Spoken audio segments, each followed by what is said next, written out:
buttermilk crispy chicken? Let's find out. It's probably the best sandwich I've ever had. It's super crispy, but it's also really juicy. So would you guys come back? Yeah. Definitely. Well, here's our car. The location is on the back. It's McDonald's? What? What? Oh, get out No way. Wait, seriously? Try some buttermilk crispy chicken. It's right around the corner at McDonald's. Buttermilk.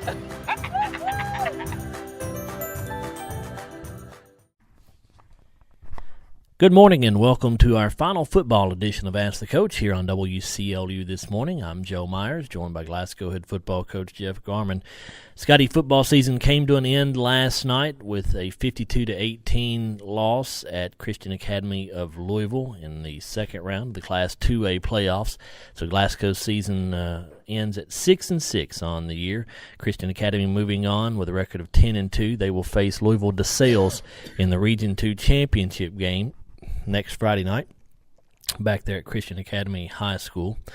Jeff, you knew going in you had a big uphill climb ahead of you going up against the number 3 ranked team in the state, a team which had won District 4 in Class 2A, which is a very tough district. But I thought your kids played well overall and certainly played with a lot of heart last night. I thought they did too, Joe, and you know, it's just a testament. You know, these guys haven't laid down all year long. Any adversity or anything that they faced, they've always battled back, and I thought tonight was kind of fitting. I thought they played hard, and it was a well-played game. We just ran up against a team that was a little bit better than us tonight in Louisville Christian Academy. You get down 28-0 to start the ball game, Jeff, but I didn't see any kids on your sideline or on the field hanging their head. They continued to play hard, got a couple drives in that second quarter where you got a little rhythm offensively, and I just liked the fight that the team showed last night. Yeah, they did, and you know, we got off to a decent start. You know, we got the ball first and had to punt out of it on their first offensive play. We were fortunate enough to cause a turnover on that play and just couldn't move the football early against them when they were really fresh. And they're really good up front, and their linebackers are really good. Their DBs were up in our receivers' faces, and you know, that's just a combination. They want you to run the football against them. That's what the numbers tell you to do. But those front 4 guys and that linebacker in the middle are really, really good. And, you know, we struggled with that a little bit early.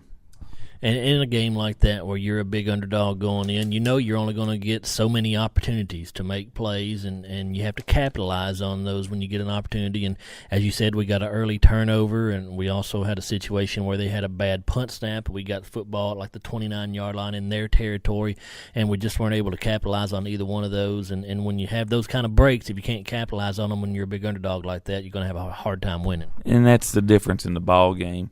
We cause a turnover, and we're not able, you know, to do anything with it. They muff a snap, and we're not able to do anything with it.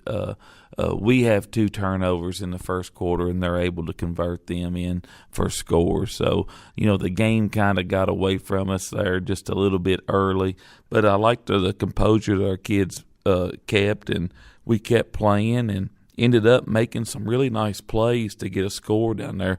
I know the touchdown pass from Desi to Ben that was just a good throw and good catch. And you know, so there were some bright spots out there, but, you know, we just faced a little bit better team tonight in Louisville Christian Academy. You told me in the pregame conversation that you thought it was easily the best front 7 you guys had faced on defense all year long, Jeff. Obviously, they showed why you thought that last night, but what makes that group so good up there for them?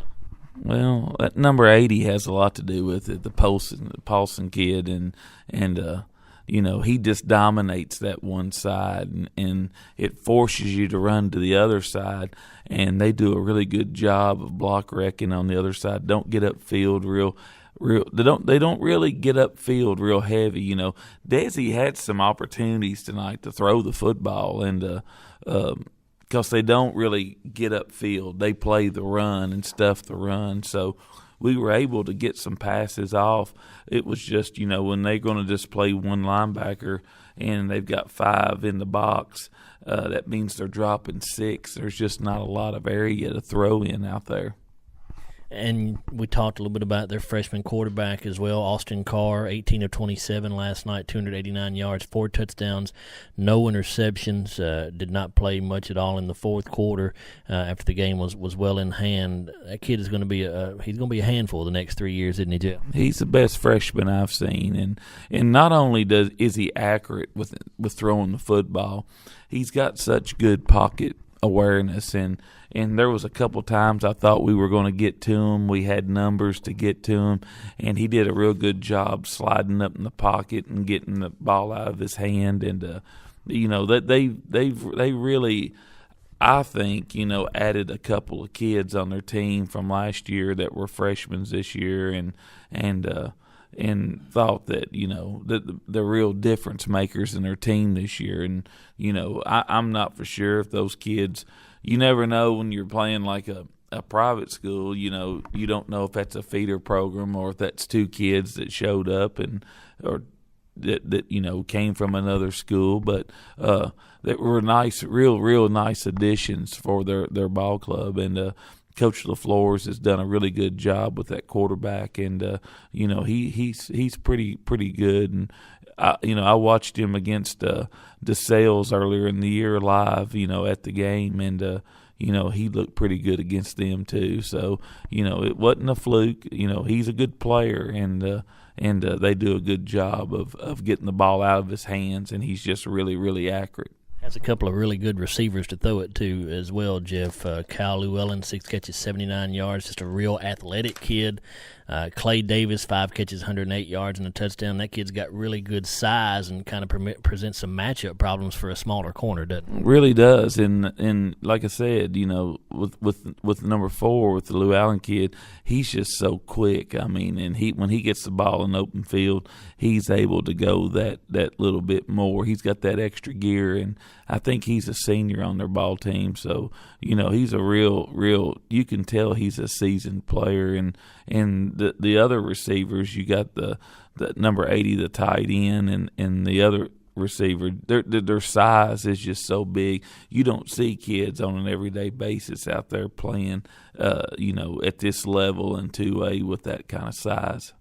You guys last night ran the football fairly well. You end up with almost 100 yards rushing on the night, and most of the games this year, it seems like Kyle Nixon has gotten the majority of the carries, Jeff, but Jasper Mundy winds up with the same number of carries as Kyle did last night. Did you just like the way Jasper was running the ball a little bit better against the Centurion? Well, we were, Jasper, had it seemed for some reason he was able to find a little bit better, had a good feel tonight for finding that crease and getting through there. And, I know he had one long run there of, I think, about 35 yards and for a touchdown, and kind of finding an opening and got out and got going.